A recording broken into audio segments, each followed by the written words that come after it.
Revista Espírita, março de 1858. Magnetismo e Espiritismo.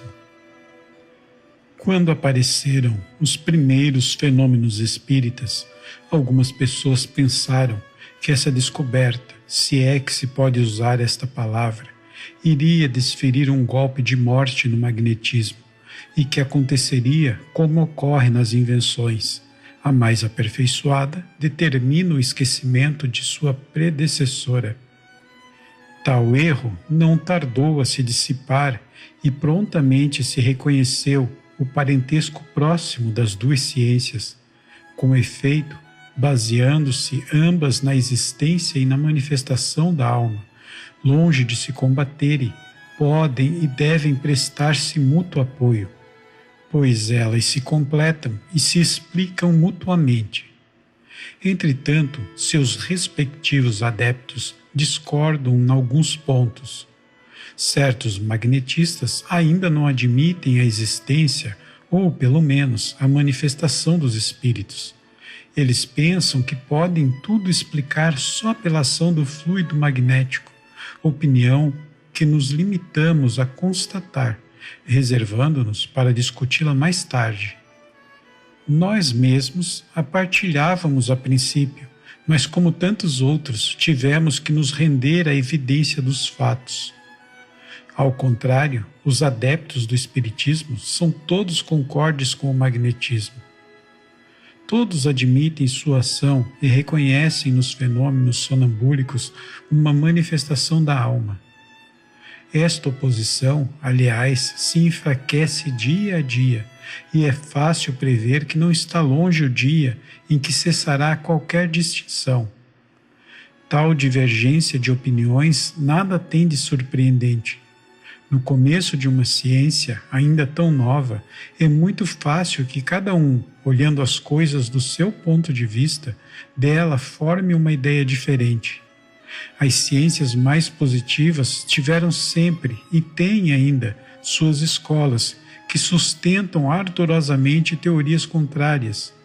Os sábios têm levantado escola contra escola, bandeira contra bandeira, e muitas vezes, para sua dignidade, as polêmicas se tornaram irritantes e agressivas para o amor próprio ofendido e ultrapassaram os limites de uma sábia discussão. Esperemos que os sectários do magnetismo e do espiritismo, melhor inspirados, não deem ao mundo o escândalo de discussões muito pouco edificantes e sempre fatais à propagação da verdade, seja qual for o lado em que ela esteja. Podemos ter nossa opinião, sustentá-la e discuti-la, mas o meio de nos esclarecermos não é nos estraçalhando, processo pouco digno de homens sérios e que se torna inóbil desde que entre em jogo o interesse pessoal.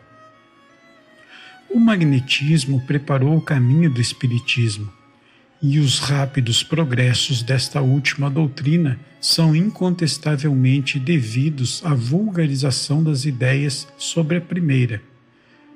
Dos fenômenos magnéticos, do sonambulismo e do êxtase às manifestações espíritas há apenas um passo.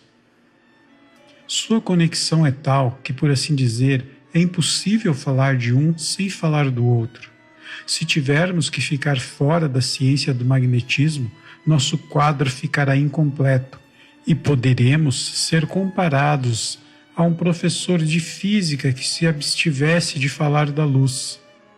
Contudo, como o magnetismo já possui entre nós órgãos especiais justamente acreditados, seria supérfluo insistirmos sobre um assunto tratado com superioridade de talento e de experiência. A ele não nos referiremos, pois, senão acessoriamente, mas de maneira suficiente para mostrar as relações íntimas das duas ciências que, na verdade, não passam de uma.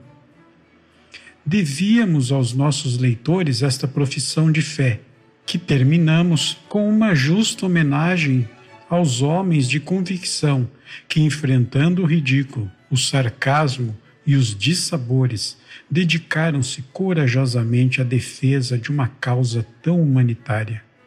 Seja qual for a opinião dos contemporâneos sobre o seu proveito pessoal, opinião que é sempre mais ou menos o reflexo das paixões vivazes, a posteridade far-lhes-á justiça. Ela colocará os nomes do barão de Poté, diretor do Jornal de Magnetismo, do senhor Myrier, diretor da Union Magnétique, ao lado de seus ilustres pioneiros, o Marquês de Puységur e o sábio Deleuze. Graças aos seus esforços perseverantes, o magnetismo, popularizado, fincou o pé na ciência oficial, onde já se fala dele aos cochichos. Este vocábulo passou à linguagem comum, já não afugenta, e quando alguém se diz magnetizador, já não ri mais na sua cara. Allan Kardec.